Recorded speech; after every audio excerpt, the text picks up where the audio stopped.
Bravo pour la performance, parce qu'il a battu le record de la 4e où c'était 48 heures à peu près le record. La démission, pour moi, elle est tout à fait réaliste. Avant ton émission, une petite question quiz. Combien de foyers ont été privés d'électricité en France lors du passage de la tempête Ciarán en 2023 ? Est-ce que c'est réponse A, près de 200 000 foyers, réponse B, près de 400 000, réponse C, près de 700 000 ou réponse D, près d'1 million ? La bonne réponse, c'est la réponse C. En 2023, 684 000 foyers ont été privés d'électricité lors du passage de la tempête Ciarán. Afin d'apporter des réponses à des conséquences concrètes du changement climatique, la CNDP organise des grands débats près de chez vous jusqu'au 16 janvier. Plus de détails en fin de vidéo. Mesdames et messieurs, quelle semaine de tarés nous avons vécu. Nous allons essayer de prendre les choses de manière un petit peu chronologique pour revivre les événements un peu fous qui se sont passés. Ça a commencé sur les chapeaux de roue lundi à 9h50, communiqué de presse de l'Élysée qui tombe. Emmanuel Macron accepte la démission du gouvernement de Sébastien Lecornu moins d'un mois après sa nomination à Matignon et 12 heures seulement après l'annonce de la nouvelle équipe gouvernementale, en tout cas d'une partie de la nouvelle équipe gouvernementale, puisqu'il avait été convenu que la moitié du gouvernement des postes les plus importants soit nommée le dimanche, que le mardi, il y ait une déclaration de politique générale en direct sur la chaîne Twitch de Jean Massier, et que dans un second temps, il y ait la deuxième partie du gouvernement, les ministres délégués, les secrétaires d'État, les trucs un peu moins importants. Bref, nous, dimanche, on se met sous la dent la composition du nouveau gouvernement qui change rien avec la précédente, à part quelques entrées, mais rien de spectaculaire. Et le lundi matin, on apprend la démission du gouvernement Lecornu. Qu'est-ce qui s'est passé ? Pourquoi le gouvernement s'est écroulé en aussi peu de temps ? Malek. Alors je t'avoue que c'était pas trop dans mon bingo. Bah non. Je suis très honnête. Dimanche soir, donc, on a l'annonce du gouvernement. Avec pas de grandes nouveautés, on a quand même de grandes personnes qui étaient dans le gouvernement de François Bayrou qui ont été reconduites notamment au poste régalien. Retailleau Darmanin. Darmanin. Valls, voilà, qui est resté là aussi. La petite révolution, c'était le remplaçant de Sébastien Lecornu au ministère des Armées, Bruno Le Maire. Le comeback de Bruno Le Maire, 7 ans ministre de l'économie et des finances depuis 2017. Ministre de l'Agriculture, puis ministre de l'économie et des finances, c'est un peu son palmarès. Bruno Le Maire, il était parti faire une petite retraite en Suisse, tranquille, faire prof là-bas de temps en temps. Et puis finalement, il revient donc nommé au ministère des Armées. Problème. Bruno Le Maire, Bruno Retailleau, un autre Bruno. Bruno Retailleau s'en est ému parce qu'il dit avoir passé 1h30 avec Sébastien Lecornu dimanche soir avant l'annonce du gouvernement et qu'à aucun moment il n'a été tenu au courant de la nomination de Bruno Le Maire. Ça, c'est la version du côté des Républicains. Après l'annonce du gouvernement, juste après 20h, tweet de Bruno Retailleau annonçant que dès demain, un conseil politique serait réuni en urgence. Des Républicains ? Des Républicains, exactement. Bruno Retailleau également, ministre de l'Intérieur et président des Républicains. Il n'a pas dit que les équilibres n'étaient pas respectés, c'est exactement les termes qu'il a employés. Ouais. Et des infos ensuite qu'on a eues. Lecornu a appelé ses proches, a appelé l'Élysée le dimanche soir et dans la nuit, et a pris la décision de porter la démission du gouvernement pour la simple et bonne raison que pour lui, le pacte de confiance était rompu. Sauf que je pense que Bruno Retailleau s'attendait à tout. Ouais. Sauf à la démission de... Je pense qu'en fait, il voulait jouer un petit peu pour avoir dans les ministres délégués un petit peu plus de ministres LR. C'était en gros un jeu de gros bras dans le cadre du rapport de force. Et qu'à la fin, il s'est mangé la démission. Est-ce que Bruno Retailleau et les Républicains ont eu les yeux trop gros ? Est-ce qu'ils en ont trop demandé à Lecornu, provoquant la cassure de la démission ? Qu'est-ce qui s'est passé ? Bruno Le Maire... En fait, pour bien comprendre pourquoi Bruno Retailleau a horreur de Bruno Le Maire, c'est parce que Bruno Le Maire est un symbole. C'est le symbole du macronisme triomphant des 5 premières années d'Emmanuel Macron. Et c'est aussi le symbole pour les Républicains des raisons pour lesquelles ils étaient opposés à Macron pendant 5 ans, à savoir la dérive financière, l'endettement, le fiasco Bruno Le Maire sur lequel les Républicains n'ont pas arrêté de taper. Le retour de Bruno Le Maire au gouvernement signait le retour des anciens du macronisme, la réhabilitation de Bruno Le Maire, et ça politiquement, les Retailleau n'en voulaient pas, quoi. Important de rappeler que la défense, les armées, c'est quand même un domaine réservé du président de la République, et que l'arrivée de Bruno Le Maire a été notamment demandé grandement par l'Élysée, par Emmanuel Macron. C'est pas un domaine réservé. Enfin, traditionnellement, mais Alors, j'aime la Constitution toujours désolé, me rappelle désolé. Non, mais on en reparlera tout à l'heure parce qu'il y a eu aussi la question du maintien comprends. du domaine partagé.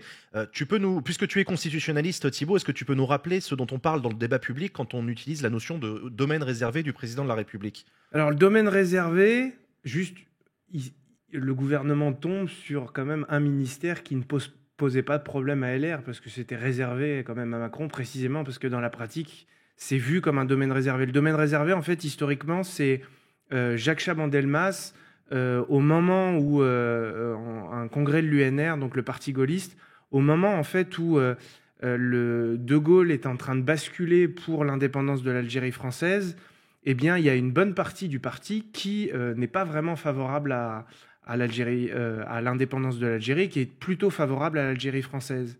Et de manière assez tactique, en fait, il utilise cette formule pour dire, en gros, taisez-vous, presque, le président de la République a un domaine réservé, la diplomatie, la défense et les affaires algériennes. Je croyais que c'était la cohabitation qui avait inventé ça, mais en fait, Pas c'est du plutôt tout. c'est Chaban. Et en fait, c'est une formule qui qui réussit bien, une très bonne postérité, puisque même Jacques Chaban-Delmas, en fait, va renier l'existence constitutionnelle, mais elle va faire en fait son petit bout de chemin, et depuis, en fait, on entend dans le débat public, mais en fait, c'est dans nos représentations. Et quand Malek dit ça, c'est parfaitement exact sur le plan pratique. C'est vu, perçu et compris comme ça, même par les oppositions et même par les partis qui s'opposent durement au régime de la Ve.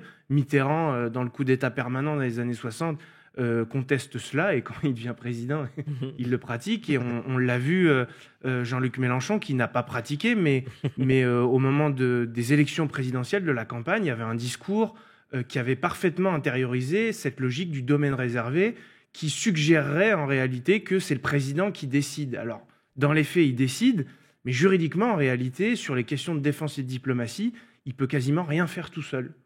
Tout ce qui produira, c'est-à-dire des actes juridiques en réalité, qui sont des traductions de ces décisions politiques, eh bien, ne peuvent être faites qu'avec l'accord au moins minimal du Premier ministre et donc et des ministres concernés la plupart du temps. Mais on a totalement intériorisé le fait qu'il y a une quasi-automaticité. Et pendant les cohabitations, eh bien, il y avait une acceptation, en fait, pour pas affaiblir la figure du président, il y avait une acceptation de laisser la main sur ces questions-là au président de la République. Tu as parlé de Mélenchon. Moi, j'ai le souvenir au moment où le NFP grattait à la porte pour Matignon à l'été 2024 qu'il avait dit qu'il n'y aurait pas de domaine réservé, que ce serait une cohabitation hardcore. Ah oui, oui. Et qu'il n'y aurait pas de domaine partagé. Quand vous êtes en dissolution et qu'il n'y a pas de nouvelle élection présidentielle, vous adoptez une logique parlamentariste. Ouais, typiquement, Balladur, quand il est Premier ministre de cohabitation, parle de notre politique étrangère dans le Figaro, et Mitterrand le recadre immédiatement. Bon, il préparait la présidentielle, mais Mélenchon dit ça. Bardella, qui connaît sans doute beaucoup moins son sujet, avait dit à peu près la même chose, ou Marine Le Pen, je ne sais plus, dans le Télégramme. Aussi, ouais. Mais en 2022, il a un discours, parce qu'il anticipe une présidentielle et une pratique présidentialiste, où là, il a intériorisé manifestement dans son discours pleinement le domaine réservé. Je reviens sur ce qui s'est passé le week-end dernier avec cette démission surprise de Sébastien Lecornu à cause de Bruno Le Maire. Lorraine, il y a eu une interview de Bruno Le Maire dans Brut. Oui, une interview de Bruno Le Maire de 40 minutes. Je vous avoue, j'ai regardé en x1,5 parce que c'était long.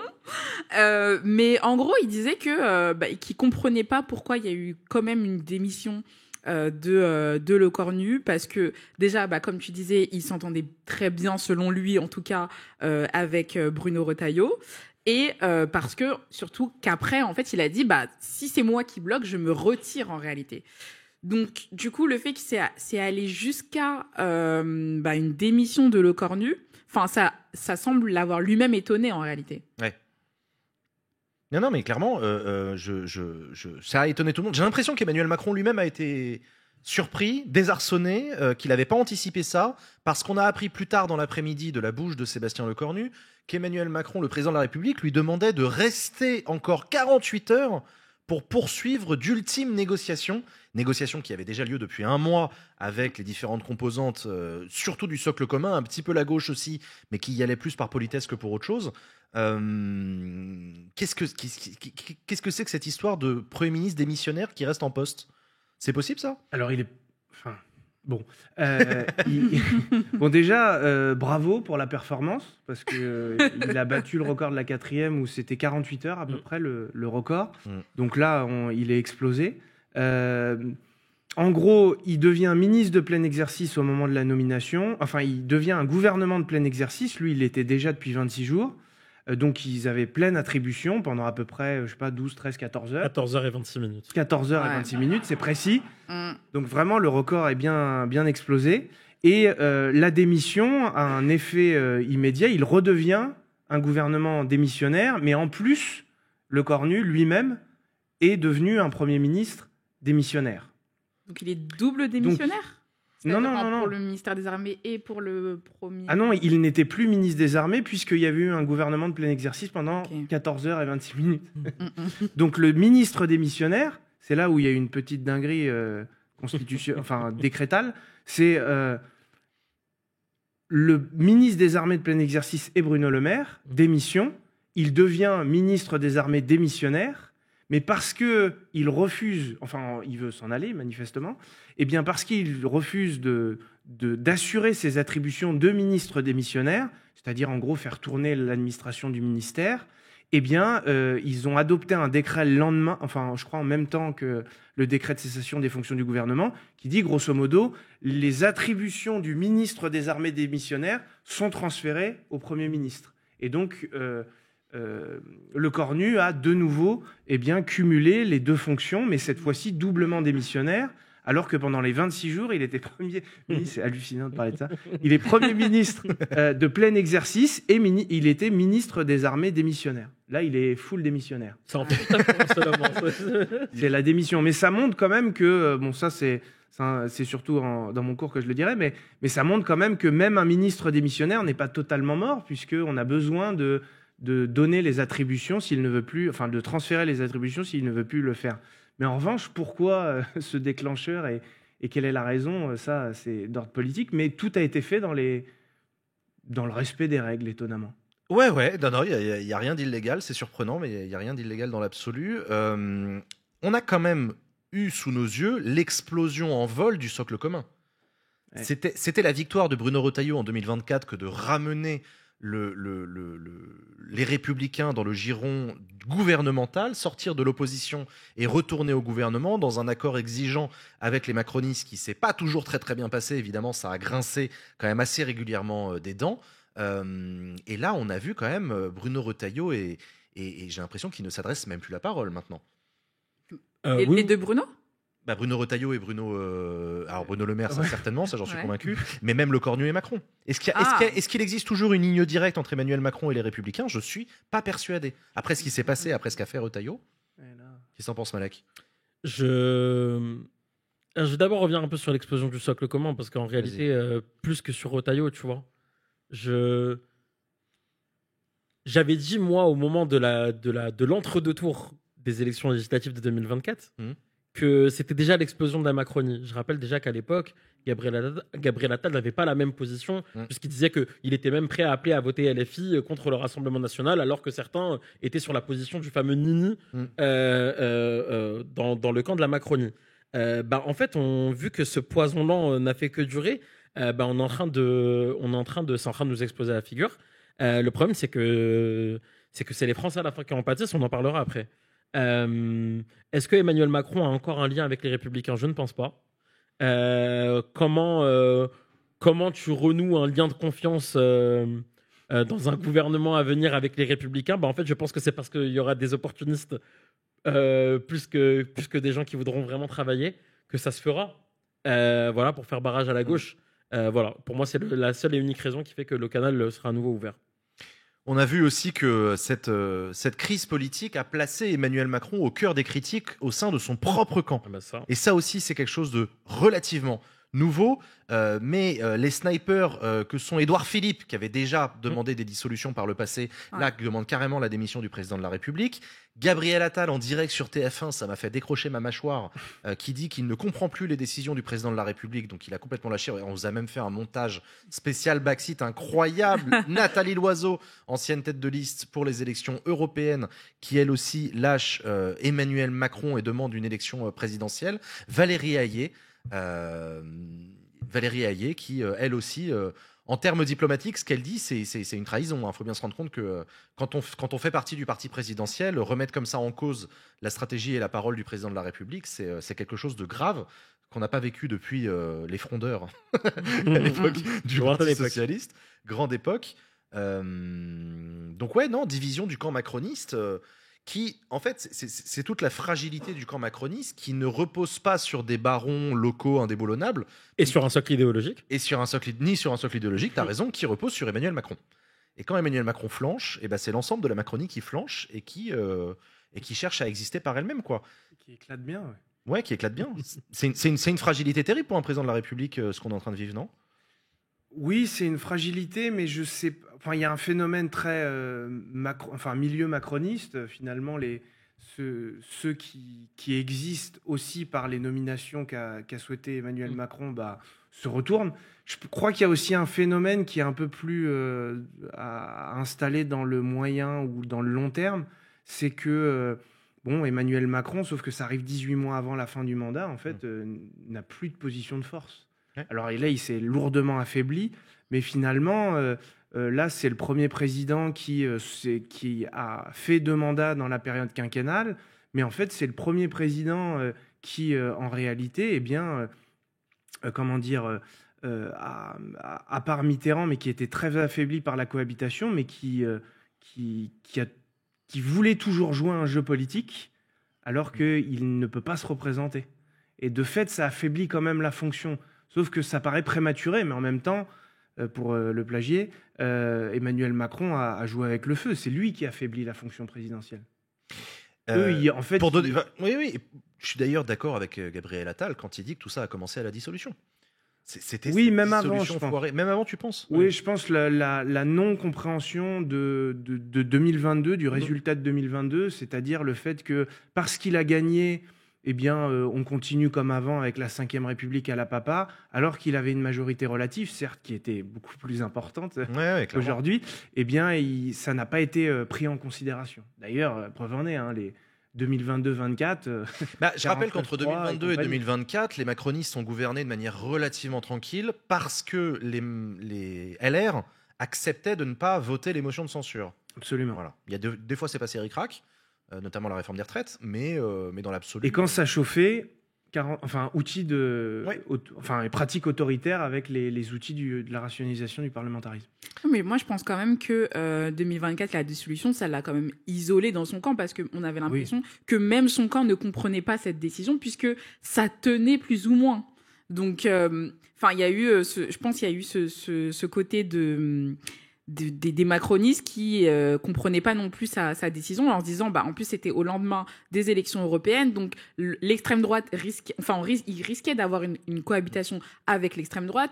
On avait justement un Gabriel Attal qui lui était plutôt dans le moi je vais pas aller jusqu'à dire que LFI c'est pareil que l'extrême droite.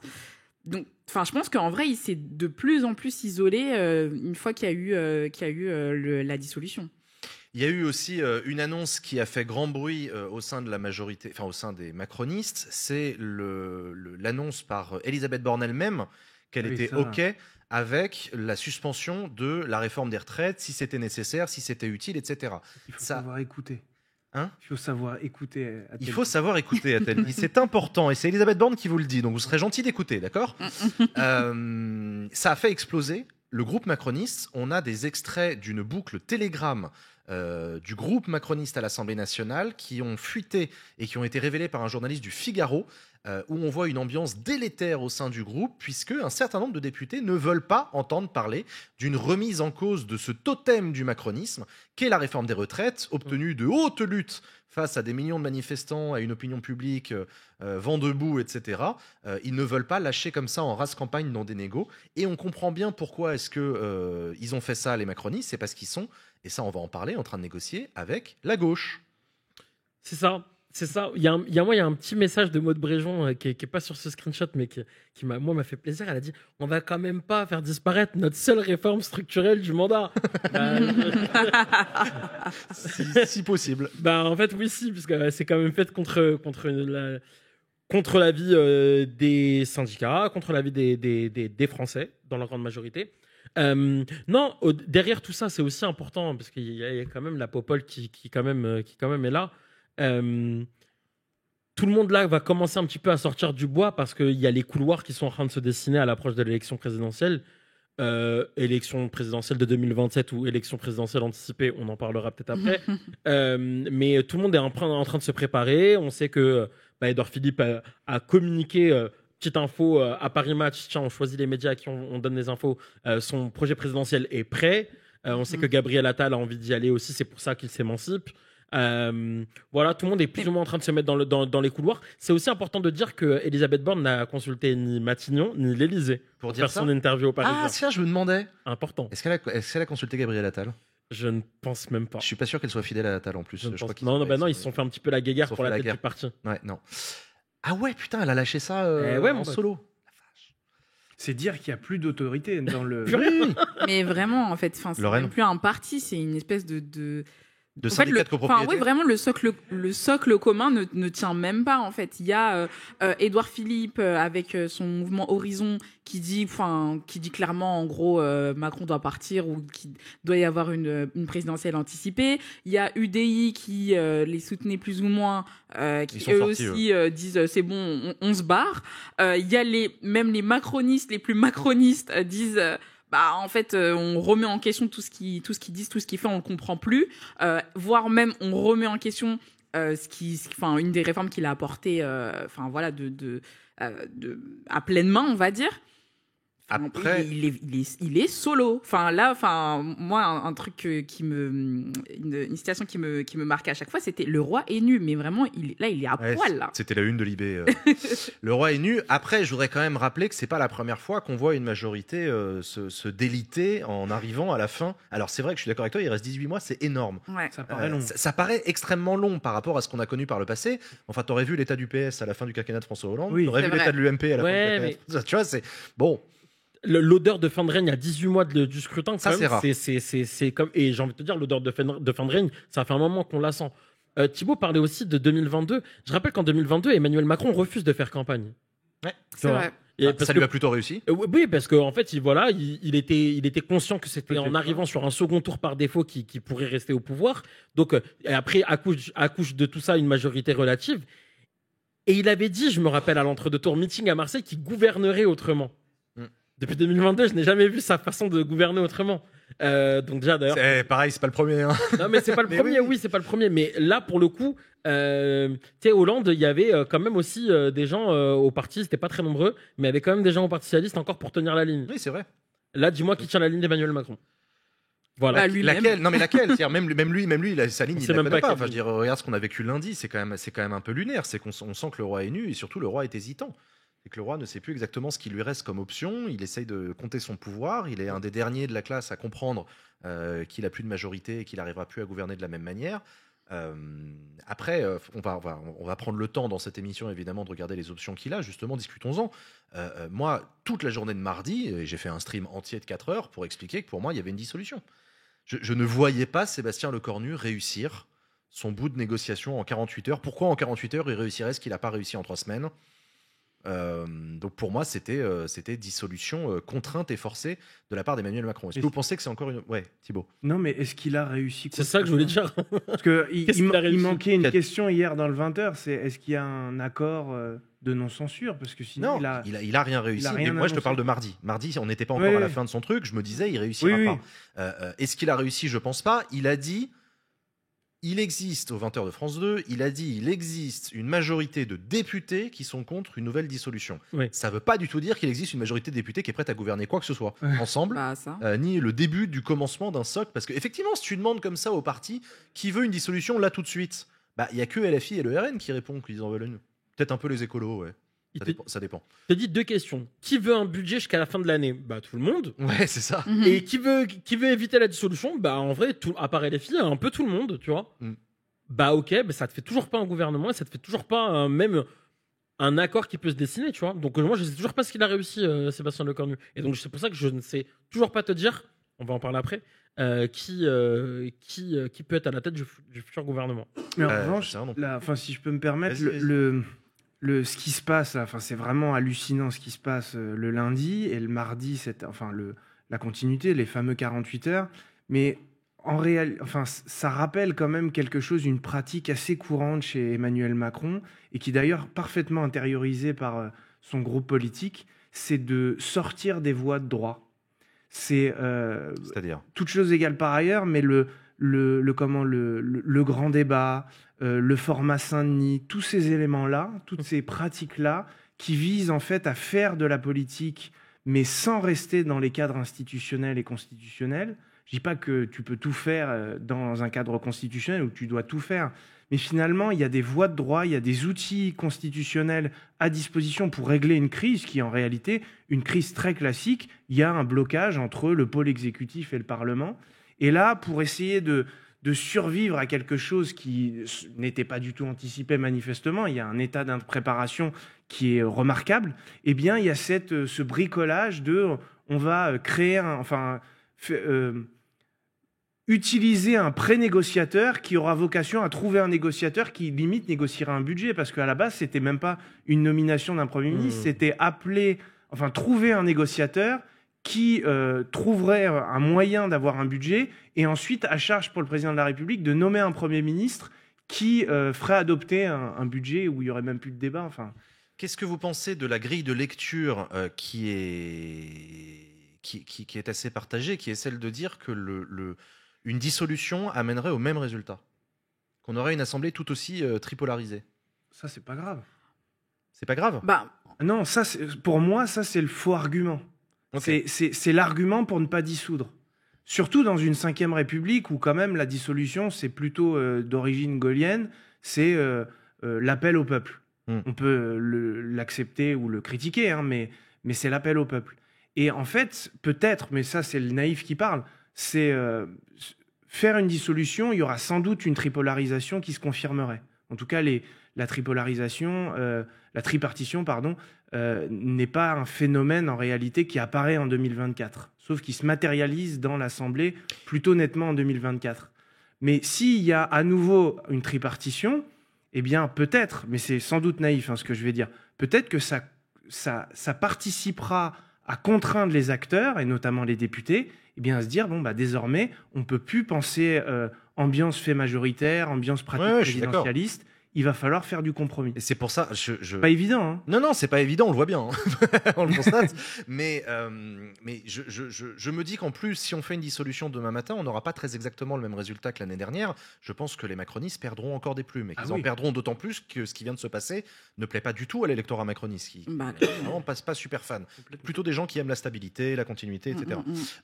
Donc pour moi, on aurait une progression du Rassemblement national de manière indéniable à l'Assemblée nationale, qui aurait probablement pas de majorité absolue, mais potentiellement une majorité relative, et ensuite on aurait la gauche qui progresserait un peu, et une partie des macronistes qui subsisterait, parce qu'ils gardent un fond quand même. Le macronisme n'a pas complètement disparu de l'opinion publique, il reste quand même un fond à 15-20% quand même. Oui, mais en fait, on arriverait quand même au même résultat, dans le sens où il y aurait du coup 3 blocs, et qu'il y aura de toute façon une alliance qui devra se faire avec un bloc ou l'autre.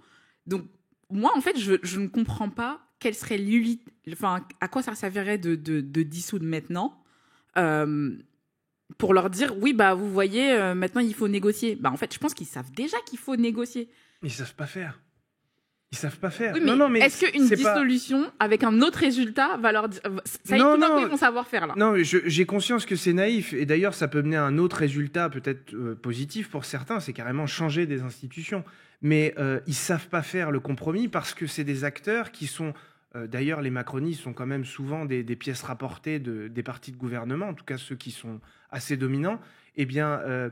c'est des acteurs qui ne savent pas faire parce qu'ils ont complètement intériorisé et hérité de pratiques qui consistaient à dire le fait majoritaire, c'est gagné d'avance. Soit tu es dans l'opposition, tu es assez faible, tu obstrues et bon, voilà, t'espères l'alternance. Soit, eh bien, tu es dans le fait majoritaire, tu négocies en réalité dans les coulisses avec le gouvernement pour peser en tant que majorité, mais dans l'hémicycle, notamment à l'Assemblée nationale, tu as un rôle relativement limité, c'est-à-dire ratifier ce qui est demandé par un gouvernement. Il peut y avoir des tensions, hein, les socialistes l'avaient montré sous le mandat d'Hollande, mais ils ne savent pas faire. Et ça prend du temps de changer des pratiques, changer des représentations, des croyances, et la solution n'est pas nécessairement dans ni une dissolution, ça je suis d'accord, ni dans la Constitution, mais il faudra du temps si la tripolarisation s'installe durablement, pour trouver un moyen en fait de gouverner. Sinon, Malek. Ça fera peut-être le lien avec la suite. Moi, je rejoins l'affreux-gauchiste qui est Édouard Philippe. Parce qu'en fait, je me suis vraiment posé la question avant de rejoindre cette position. Mais aujourd'hui, je suis obligé de constater que Emmanuel Macron est le point bloquant notamment de tout ça. C'est le blocage finalement. C'est lui qui refuse je suis pas d'accord avec toi. C'est lui qui refuse la cohabitation. Est-ce qu'il a cohabité depuis 2024 On n'est pas en situation de cohabitation, il n'y a pas de majorité absolue alternative. Ok, mais sa majorité ne fonctionne pas non plus, donc on fait quoi? On négocie. Non mais tu vois, on en revient à ça, moi j'ai pas plus de solutions. Mais pour moi, notre problème, il est parlementaire. Ouais. Oui, mais sauf que ça Thibault le disait, ça demande une rééducation, tu vois. Ouais, certainement. Et donc en vrai, ça prend du temps, on a 18 mois, il faut quand même qu'on puisse avancer. Tu vois. Non, mais surtout, on a 18 mois, mais surtout, le budget doit être déposé lundi, en fait. Et le jeudi. Je veux pas affoler les gens, hein, mais le jeu qui dit dissolution, en fait, ça me ferait chier qu'on grille la cartouche de la dissolution là, alors qu'on pourrait l'utiliser après une démission et après une présidentielle anticipée. Et fort de cette élection présidentielle et d'un débat, d'une confrontation, idée contre idée, on débat vraiment et on décide de quelque chose pour la France. Et ben là, il y a ensuite une autre photographie de l'Assemblée qui se dégage. Mais en 35 jours. Et tu es un affreux-gauchiste comme Édouard Philippe. Tu as dit, c'est vrai qu'il a dit de laisser un délai, c'est vrai. Voilà, Édouard Philippe dit d'abord Premier ministre pour voter un budget d'ici la fin de l'année. Le président de la République choisit son timing pour démissionner. On se laisse un peu le temps pour pouvoir avoir une vraie campagne et pas 35 jours. Et on fait une dissolve dans la foulée. Mais là, tu retombes dans une espérance, peut-être, mais je t'interprète peut-être mal, que on dissout, on élit un nouveau président, on dissout dans la foulée à la Mitterrand, et on espère, on croise les doigts pour une majorité absolue, et le risque, c'est de retomber dans une pratique présidentialiste. J'en ai encore vu dans le chat qui disait que selon eux, s'il y avait un nouveau président de la République, il y avait certainement une nouvelle majorité absolue un mois plus tard dans les élections législatives. Pour moi, c'est de la pensée magique. Pour moi, c'est un truc... je crois que depuis 2022, on est rentré dans une phase nouvelle de notre vie politique qui peut s'installer pour longtemps, dans laquelle c'est fini l'époque des hégémonies et des groupes à 350 députés à l'Assemblée qui imposent leur volonté.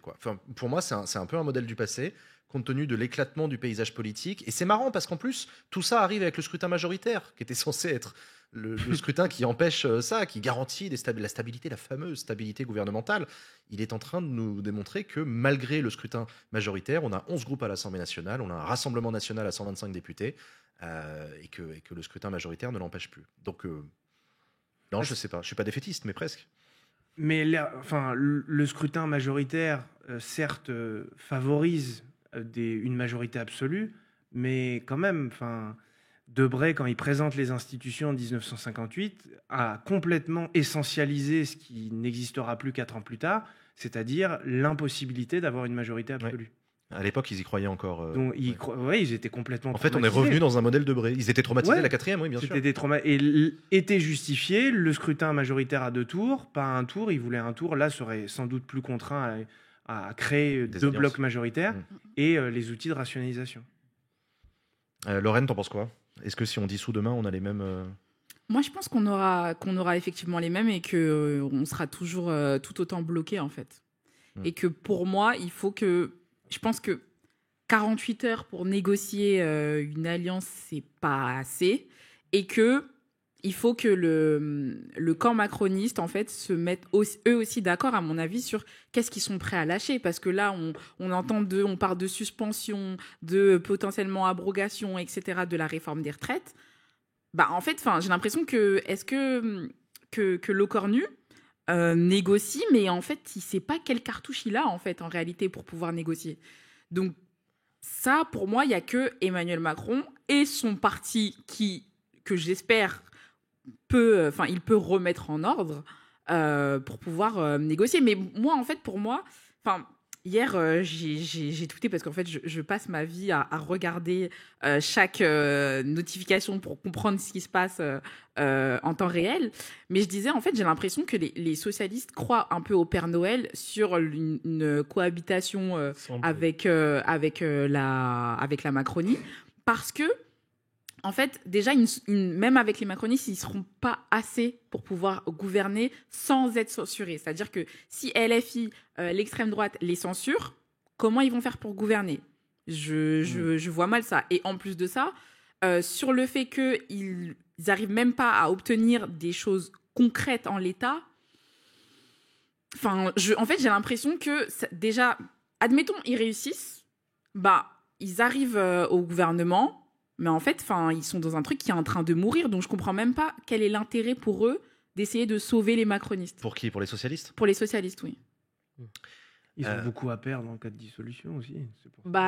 Oui, énormément à perdre en cas de dissolution. Surtout si on part sur un accord électoral. Ouais, voilà. Donc l'assurance vie du Parti socialiste, ce serait d'être au gouvernement ? C'est on en parlera à notre invité tout à l'heure, évidemment, qui nous éclairera peut-être sur la pensée socialiste en ce moment. Si lui-même il a compris. Si d'aventure lui-même a compris quoi que ce soit, parce que c'est clair pour personne et que le PS est un parti divisé. C'est vrai. Et que le PS est un parti divisé. Mais c'est intéressant parce que ça en dit long aussi sur la culture du compromis qui existe à gauche ou qui n'existe pas, entre l'intransigeance, le refus absolu de négocier avec qui que ce soit et être prêt à se vendre. Retoquer son propre programme et tout, il n'y a pas que les macronistes qui sont dos au mur dans cette histoire et qui sont contraints à des négociations compliquées. Mais clairement, parce qu'en plus même on n'a pas parlé de l'extrême droite, c'est que même l'extrême droite en réalité ils sont dans la merde, désolé, mais parce que là, admettons, il y a une présidentielle anticipée, Marine Le Pen est inéligible, ils vont envoyer qui ? Bardella ? Je vois pas en quoi ça leur profite aussi. Il fait pas des moins bons scores dans les sondages aujourd'hui, à date. Ouais, non. Donc ce serait peut-être même d'ailleurs un avantage. Ouais. De quoi, la condamnation ? D'envoyer Bardella. Non, d'envoyer Bardella. Ouais. La condamnation aussi, mais ça c'est mon avis.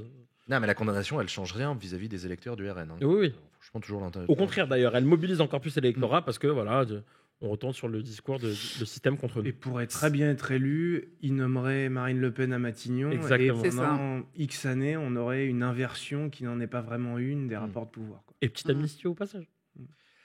À suivre. On verra évidemment. Si on revient sur le scénario de cet affreux gauchiste d'Édouard Philippe, est-ce qu'une démission du président de la République est réaliste en l'état ? Moi, Il le fera jamais. Non, mais voilà, c'est ça. Il le fera jamais. Parce qu'il a un ego qui est gros comme as, donc jamais il le fera. Moi, je considère que le problème qu'on a actuellement est d'ordre parlementaire, qu'on a une tripartition à l'Assemblée nationale qui rend difficile des relations entre des partis qui n'ont pas de culture de compromis et qui doivent apprendre un petit peu dos au mur à le faire parce qu'on n'a pas le choix et qu'en plus le chrono tourne et qu'on a un budget à adopter.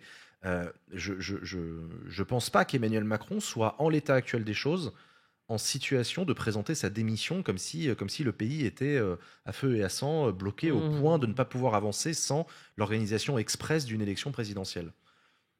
Moi, je pense quand même qu'il bloque parce que ça reste, le constitutionnaliste me corrigera si besoin, ça reste une de ses responsabilités de nommer un Premier ministre et ensuite de constituer un gouvernement. Là, depuis la dissolution, il a nommé que des premiers ministres et premières ministres de droite en réalité. Pour moi, il aurait dû, et peut-être qu'il faudrait même encore aujourd'hui, donner la chance au nouveau Front Populaire, donc LFI compris. Mais bon, ça suppose que LFI en ait le envie. PS et LFI arrivent à s'entendre et vouloir gouverner ensemble. Ça, on en est sur autre chose. Mais en tout cas, pour moi, il est quand même responsable de ce blocage des institutions, au sens où c'est quand même lui qui nomme le Premier ministre au final. Non, Thibaut. Oui, oui, absolument. Je suis très sensible à ce que tu dis parce que, oui, étant donné qu'il est le garant du fonctionnement régulier des institutions, la nomination du Premier ministre et le partage de compétences de la nomination des membres du gouvernement est importante. Et je ne dis pas qu'il ne faut pas nommer quelqu'un issu du NFP avec soit une alliance, une réintégration de LFI dans la boucle, parce que je ne le vois pas nommer un Premier ministre LFI quand même, et soit un soutien sans participation, pour essayer d'avancer. Mais le problème, c'est que, c'est enfoncer une porte ouverte, mais il a fait les choses tellement à l'envers qu'il a réussi en fait à installer dans le discours, dans le champ politique, le fait que ça ne sert à rien de faire ça. Alors que la censure serait sans doute assez rapide. Hein. Oui. Et elle l'aurait peut-être été tout autant il y a 1 an. Mais désormais, c'est même plus une hypothèse qui est abordée. Ce qui fait que la démission, pour moi, elle est tout à fait réaliste. Elle est tout à fait réaliste, pas parce qu'il a effectivement un melon, mais parce que en droit constitutionnel, cette matière, elle marche toujours sur 2 jambes. La dimension légale, mais la dimension de la légitimité et le lien avec l'autorité. Quand vous avez les plus proches, pas le noyau, mais les plus proches qui le lâchent complètement, voire qui l'insultent un peu quand même, dans une certaine mesure, vous voyez la perte d'autorité, comme un peu François Hollande 6 mois avant la présidentielle, sauf qu'il lui restait 6 mois. Et peut-être que la perte de légitimité sera telle que ça le conduira à cela. Et à titre personnel, c'est un peu le constitutionnalisme, mais aussi le citoyen. Pour moi, ce serait un drame qui démissionne, parce que ce serait intérioriser le fait que la solution à nos problèmes, ça passe par la présidence de la République. Ouais. Et je suis d'accord avec toi, Jean. La difficulté, elle vient de comment on essaie de rétablir un équilibre qui consisterait à donner plus d'importance au Parlement et donc au couple gouvernement, Assemblée nationale. Mais pour pas complètement les blâmer, il y a aussi une difficulté. C'est si les acteurs, les représentants ont cette attitude et ont cette croyance que dès qu'on va faire du compromis, on va trahir, ils sont un peu le reflet, je ne dis pas que les représentants sont la copie conforme, loin de là, mais ils sont aussi un peu le reflet de leur propre électorat. Et nous, collectivement, on a intériorisé le fait que la normalité, c'est majorité absolue contre opposition, et donc il n'y a pas besoin de faire du compromis. La nomination d'un négociateur, ça aussi c'était une proposition qui a émergé notamment de la part de Gabriel Attal. Un truc un peu nébuleux, tu peux nous en parler, Malek ? Alors Gabriel Attal, il propose Le Cornu est un négociateur qui doit trouver des négociateurs qui vont négocier le négociable. C'est un peu l'idée. C'est ça. Gabriel Attal qui pousse l'idée et qui pousse d'ailleurs 2 noms, Jean-Louis Borloo et Laurent Berger. Jean-Louis Borloo, ancien ministre UDI, et Laurent Berger, ancien patron de la CFDT, syndicat réformiste, comme on dit. Syndicat de droite, disons les termes. Et l'année dernière, le nom de Laurent Berger avait circulé, notamment pour Matignon. Lui avait notamment une nouvelle aventure, je crois, du côté des mutuelles, d'ailleurs, si mes souvenirs sont bons. Qui ça, Borloo ? Laurent Berger. Ah, Berger, oui, bien sûr. Je crois que c'est ça. Oui, et donc, il était hypé par les mutuelles. Ok, no offense. On respecte. Et surtout, il avait dit que sa ligne rouge, lui, c'était la réforme des retraites et que dans ce cas, il ne pouvait pas prendre Matignon. Bon, là... Il aurait déjà eu des discussions avec Macron par le passé, en lui disant « Je n'accepterai Matignon que si on abroge la réforme des retraites ». Et là, c'est l'opinion qui a sorti cette info en début de semaine. Laurent Berger aurait donné son accord à Gabriel Attal, démenti quand même immédiat de la part de Renaissance, qui dit non, pour l'instant, il ne nous a rien dit. Mais voilà, et on voit aussi que l'Élysée commence à faire circuler les noms le nom de Jean-Louis Borloo aussi. Ouais. Bon, après, Jean-Louis Borloo qui a déclaré « Je suis au courant de rien, on m'a pas appelé. » Ça me tue de rien. Et c'était en ligne du Figaro pendant toute l'après-midi. Mais donc je comprends, c'est Thibaut qui va nous éclairer sur est-ce qu'on peut installer un duo à Matignon, je sais pas, je comprends pas. Je comprends plus rien en fait. Non. Et est-ce que Gabriel Attal lui-même a compris ce qu'il était en train de proposer? Parce que, ok, d'accord, on nomme Berger, on nomme Borloo. Et on fait quoi? Un duo à Matignon, Thibaut. Bah, bon, bref. Non, mais Attal est bien le produit du macronisme sur ce genre d'idée. Enfin, je ne sais pas exactement qui conseille Gabriel Attal, mais on voit vraiment une filiation avec Macron, c'est-à-dire de sortir et de donner une impression qu'il n'y a aucune solution et donc il faut sortir du cadre pour trouver un pré-négociateur qui va trouver le négociateur. Enfin, tu l'as beaucoup mieux dit que moi. Mais juste un point, c'est très rigolo, Borloo, parce que ça fait depuis 2010 qu'il doit être Premier ministre. Lui-même n'étant pas au courant manifestement. Donc, c'est quand même assez rigolo. Mais c'est quelque chose qui est... Là, on est confronté à vraiment un signe. Je pense que Attal le révèle avec cette proposition, mais c'est Macron qui l'a initié. Mais un affaiblissement du système politique, du régime politique en réalité, qui conduit à une forme de dépolitisation. Je ne dis pas une dépolitisation au sens idéologique, je pense que même les macronistes ont une forme d'idéologie, mais une dépolitisation dans le sens où on cherche des voies en fait, qui paraissent très techniques, pas du tout clivantes, qui sans doute le serait si c'était mis en œuvre, et qui montre en réalité un affaiblissement qui suit un état une pratique assez autoritaire du pouvoir, et on aboutit à quelque chose où la logique, c'est ça, si j'ai bien compris Attal, mais si j'ai bien compris l'ancien Premier ministre, c'est l'idée de faire quand même négocier un budget en amont, et ensuite d'expliquer à un Premier ministre, à un gouvernement de plein exercice, avec tous les attributs constitutionnels qu'on lui connaît, va à l'Assemblée et la copie est déjà prête.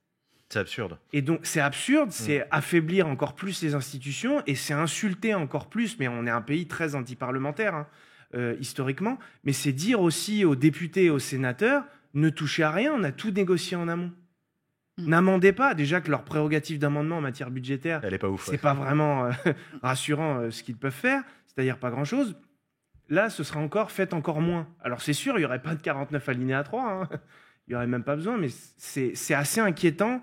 Je ne sais pas s'il y a une réflexion derrière, je ne pense pas.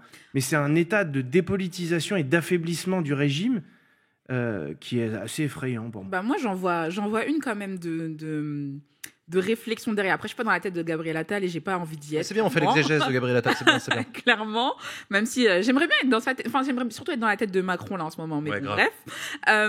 Moi, je pense qu'il y a la logique des négociateurs en fait, c'est parce que il y a clairement un souci avec les partis aujourd'hui. Et je pense que l'idée de passer par un négociateur, de la même manière que le NFP, en arrivant en tête en 2024, disait que il fallait pas un ou une première ministre issue des partis qui se sont alliés pour faire le NFP, il fallait quelqu'un de la société civile pour surmonter en fait ces embrouilles en fait partisanes et que chacun regarde son agenda politique de mais moi en 2027 je vais me présenter, machin ceci, je veux l'hégémonie, etc. Moi j'ai l'impression que le fait de parler de négociateurs extérieurs au parti, c'était peut-être une façon de dire en fait ce qui bloque aujourd'hui c'est les partis. Mais après que quelqu'un qui dit ça est chef lui-même d'un parti, ça me paraît bizarre, mais ça participe moi, au blocage dans le sens où les partis politiques ont des intérêts à des scénarios, comme par exemple dissolution, pas dissolution. Il y a des partis qui ont intérêt, comme le RN, des partis qui n'ont pas intérêt, comme les macronistes. Du coup, ça biaise un petit peu le truc. Pareil sur les stratégies vis-à-vis de l'élection présidentielle. Il y a des partis qui ont déjà un champion qui fait déjà des bons scores et d'autres qui se cherchent encore et qui performent assez mal dans cette élection très particulière. Donc, je comprends l'idée, mais j'ai du mal à considérer que les partis sont néfastes en eux-mêmes. Je suis d'accord avec Thibaut sur le fait qu'une partie de la solution est parlementaire.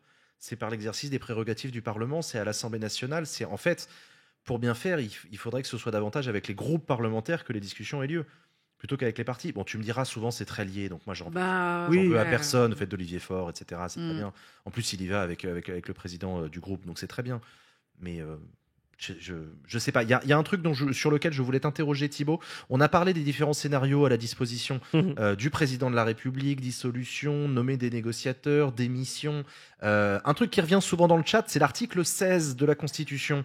Ça te fait sourire, moi aussi, parce que voilà, je trouve ça intéressant, parce que l'article 16, moi ça fait 10 ans que je suis sur Twitch, je le vois revenir comme ça par vague. Bah, À chaque fois, à des moments où on est dans une incertitude, on sait pas trop, machin. c'est très tentant. Ben ouais. C'est un peu Tu peux comme rappeler ce Borloo. que c'est déjà? C'est un peu comme Borloo. C'est un peu comme Borloo. Ça revient tout le temps. Depuis 10 ans, ça revient tout le temps. Alors, l'article 16, c'est l'article dit des pleins pouvoirs. C'est l'idée selon laquelle, sous certaines conditions qui ne sont pas réunies, le président de la République peut, mais c'est pas la formule du texte, mais prendre les pleins pouvoirs, qui en fait ne sont pas exactement des pleins pouvoirs, mais cumuler les prérogatives exécutives et législatives. C'est-à-dire, en gros, adopter des lois tout seul et adopter des règlements tout seul. Le volet juridictionnel n'est pas intégré là-dedans.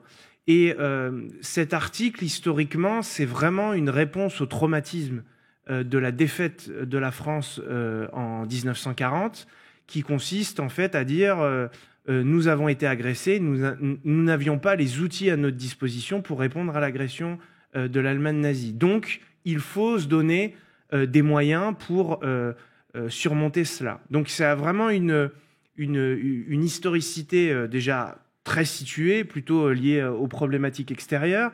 Mais la formulation et les conditions de fond de l'article posent que, en cas de menace grave et immédiate, qui porterait atteinte à l'indépendance de la nation, à l'intégrité du territoire ou à l'exécution normale des traités, et en plus de ça, s'il y avait une interruption du fonctionnement normal ou régulier, je ne sais plus quelle est la formule, régulier du fonctionnement des institutions, le président serait en capacité d'utiliser cet article. Ce qui n'est pas le cas en l'espèce. Il n'y a pas une menace grave et immédiate. Enfin, elle n'est pas immédiate, sinon elle dure depuis longtemps. Et en plus de cela, c'est quand même compliqué de dire, le fonctionnement régulier des institutions est grippé. La preuve en est, non. Il y a eu une nomination, il y a eu un décret de cessation. On est en régime des affaires courantes et on essaie de trouver une solution. Mais la difficulté, c'est pour ça que ça revient souvent, c'est que c'est un article sans filet. Il n'y a aucune autorité habilitée à contrôler le déclenchement, si ce n'est un avis du Conseil constitutionnel qui, en fait, le jour du déclenchement n'est pas saisi. N'est pas publié. C'est 30 jours après ou 60 jours après, mais ça c'est la réforme Sarkozy de 2008, qu'il publicise sa position. Mais toujours est-il qu'il n'y a pas de filet, il n'y a pas d'autorité juridictionnelle qui peut l'en empêcher, ou dire tout de suite non, les conditions ne sont pas remplies. Et en plus de cela, le Parlement est réuni de plein droit, donc s'il ne siège pas, il a le droit de siéger, mais il ne peut pas faire grand-chose, puisqu'il ne peut pas contrôler l'action du gouvernement, il n'y en a pas, adopter des lois, ce qui fait que la seule hypothèse, puisqu'il siège, il siégerait, ce serait l'éventualité d'une destitution. Si jamais le Parlement réuni à l'occasion, en fait, physiquement entre le Sénat et l'Assemblée nationale, estimait qu'il y avait un manquement manifestement incompatible avec l'exercice de sa fonction. Mais en l'espèce, les conditions ne sont pas remplies. Est-ce que c'est suffisant? Non, c'est un article très dangereux. Mais encore une fois, pour recourir à un tel article, il faut avoir les reins solides et la légitimité. Moi, ce que je dis parfois pour le vulgariser, cet article, c'est qu'il sera utilisé le jour où il y aura des coups de feu qui seront tirés dans le 7e arrondissement. En vrai, c'est un peu ça. C'est un niveau de crise où, effectivement, l'impossibilité pour les pouvoirs publics constitutionnels de se réunir et de fonctionner normalement est caractérisée, évident, c'est grave, mais grave au point de coup de feu, quoi. Pas grave au point de on n'arrive pas à trouver un accord entre des groupes politiques. Ça, c'est pas grave. Enfin, c'est pas grave. C'est le fonctionnement normal d'une démocratie parlementaire qui a du mal à se mettre d'accord. Mais ça, c'est vraiment l'illustration, ces rumeurs qui reviennent, parce que les médias le relaient, en fait, quand il y a un blocage, le réflexe est un peu autoritariste, césariste. On adore ça. Oui, voilà, c'est au lieu d'essayer de décider un peu plus collectivement, on fait confiance à une personne qu'on a élue. Ça marchait avec De Gaulle, peut-être, et encore, il l'utilise qu'une fois et de manière parfaitement excessive, mais Et depuis, ça n'a jamais été réutilisé. Mais c'est intéressant ce que tu dis effectivement sur cette espèce de réflexe autoritaire qui revient à chaque fois par vague. On adore ça. On a un pays très, c'est très paradoxal. J'adore. Mesdames et messieurs, nous allons accueillir une nouvelle chroniqueuse dans cette émission. Elle est arrivée, elle nous rejoint, Loumir Laprey.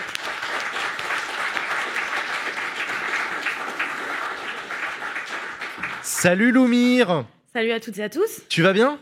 Ça va. Ça fait plaisir de te retrouver sur le plateau de Backseat. Tu es activiste rurale et militante politique, ancienne candidate NUPES en 2022 aux élections législatives. Tu es l'autrice d'un livre qui s'appelle Ces gens-là, sorti aux éditions Payot, là, en cette rentrée. C'est vrai ça.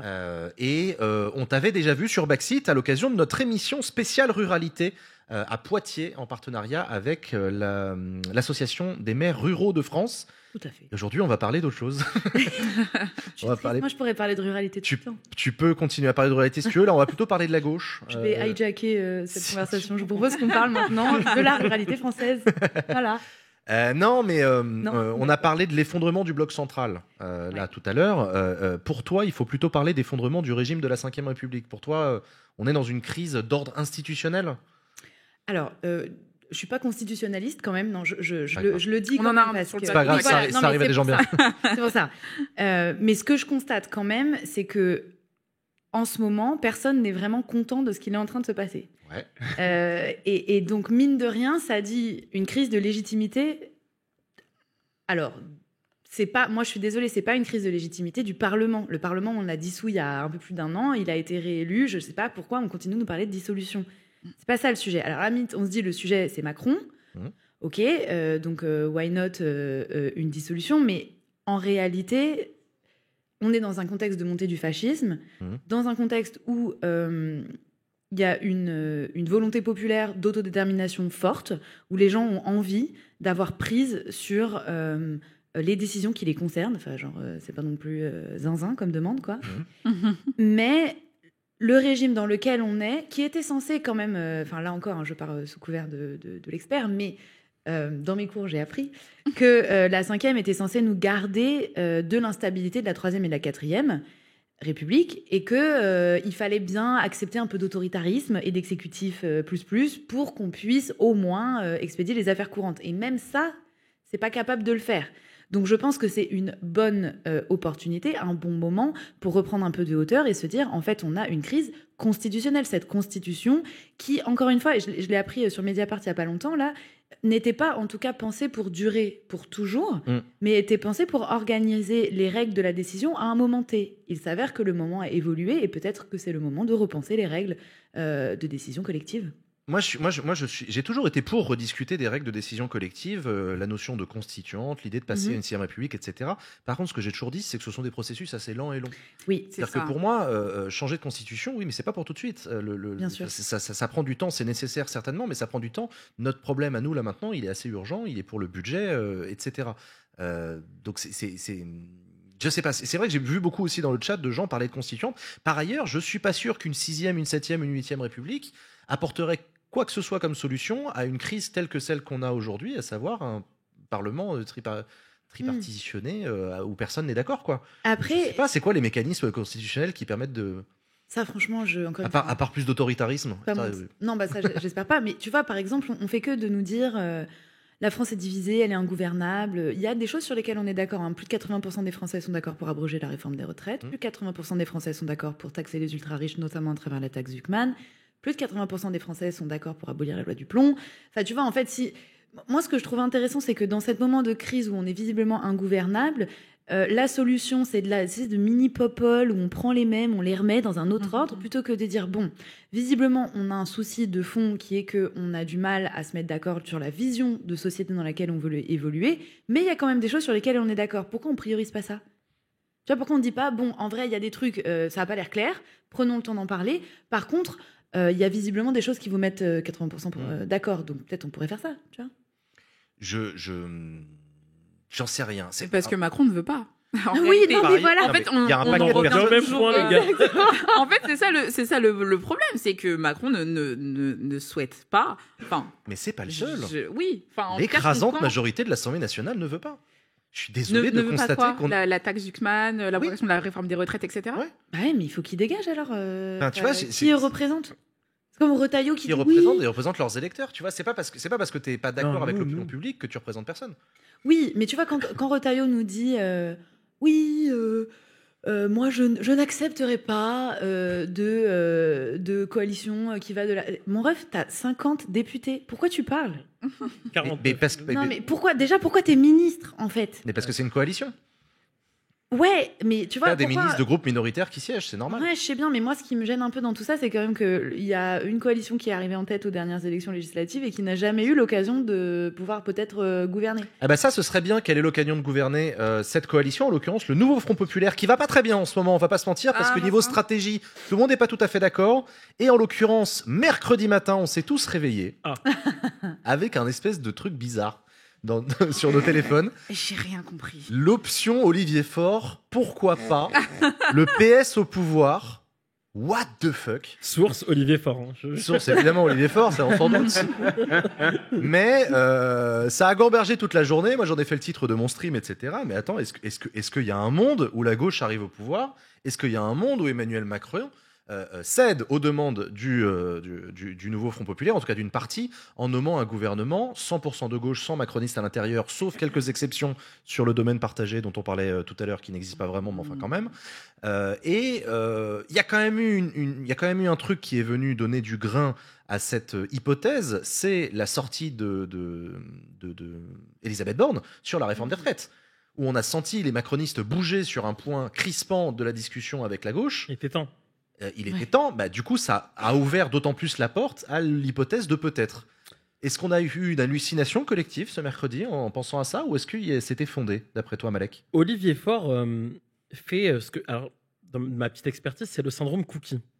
Je vais vous expliquer qui est Cookie, K-O-U-K-I. C'est un physio en boîte de nuit à Paris. Et Olivier Faure fait exactement ça. Quand je venais devant la boîte et que Cookie me disait « tu ne rentres pas », je forçais pour rentrer. Je vous assure qu'à la fin de l'histoire, je ne rentrais toujours pas. Et c'est exactement ce qu'est en train de faire Olivier Faure. Moi, surtout, j'essaie un petit peu depuis 2024, depuis le nouveau Front Populaire, essayer de voir un petit peu quand est-ce qu'Olivier Faure avait bougé sur sa position de... Anti-LFI. Oui, c'est surtout en fait de dire, au-delà de compromis, c'est en vrai... on est là pour faire compromis plus compromis et en plus sans LFI. Et tout ça est arrivé en réalité avec le congrès du Parti Socialiste. Olivier Faure aujourd'hui est guidé par le simple fait qu'il a dû, pour garder la tête du parti, satisfaire ses oppositions. Ouais. C'est ni plus ni moins que ce qui s'est passé. Et donc aujourd'hui, Olivier Faure est dans un jeu. Et en fait, je connais bien Olivier Faure, hein, j'espère qu'on l'accueillera un jour. Je le vois et j'ai pas trop l'impression qu'il croit vraiment en ce qu'il dit. Et je vois en plus qu'ils sont pas gainés, comme on dit dans mon quartier, c'est parce que le matin, il est invité sur France Info et il dit « Ouais, moi, dans mon livre, les ministres aujourd'hui actuels sur les postes régaliens, ils peuvent rester au pouvoir. » Il sort de Matignon, il dit « Ah ben non, c'est pas ce que j'ai dit. » Caner qui dit « Ah, Borloo, c'est cool en vrai. » Ah ben non, désolé, c'est pas ce que j'ai dit. Oh les gars, vous êtes même pas prêts, les gars. Vous savez même pas ce que je vous racontez. En fait, aujourd'hui, c'est un jeu de poker menteur qui est en train de faire alimenter ce petit truc de Popol. Et à la fin, on n'avance toujours pas. Moi, il y a un truc sur lequel je ne crois pas à une cohabitation avec la gauche, pour la simple et bonne raison que la gauche n'est pas majoritaire à l'Assemblée nationale. C'est-à-dire que les macronistes, quoi qu'on en pense, ils sont quand même près de 200. Donc, ils ont moyen d'empêcher la gauche de faire des trucs de gauche à l'Assemblée nationale et au gouvernement. Donc,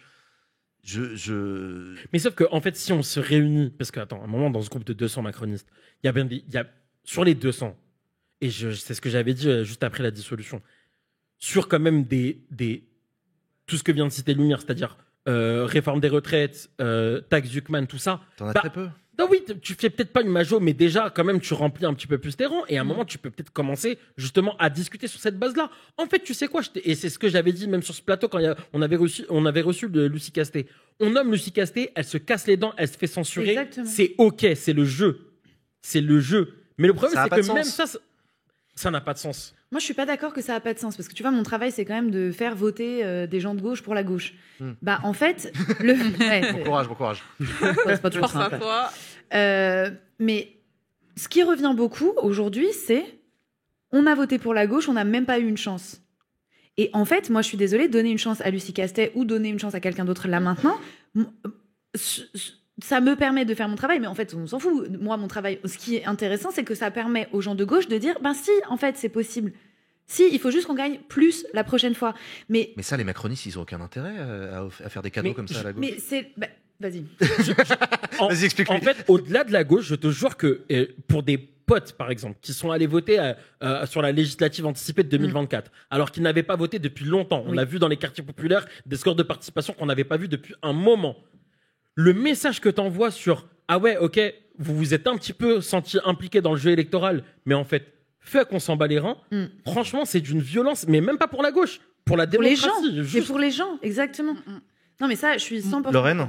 Pour moi, l'intérêt pour la Macronie, ce serait de revenir sur leur position de 2017, où, soi-disant, ils sont ni de droite ni de gauche.